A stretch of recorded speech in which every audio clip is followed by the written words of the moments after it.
Hello everyone.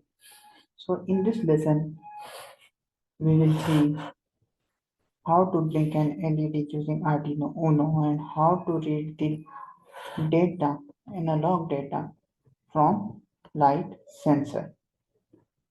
So the kits will be provided with complete guidance, step by step how to do the connection as well as the simulations and with the circuit diagram and code.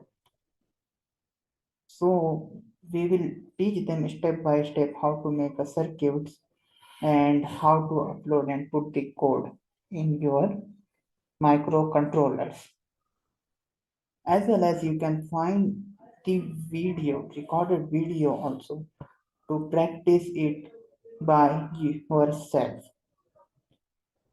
So here is the second thing we will do in this lesson is read the analog data from the light intensity sensor. So that's it for today's video. Bye.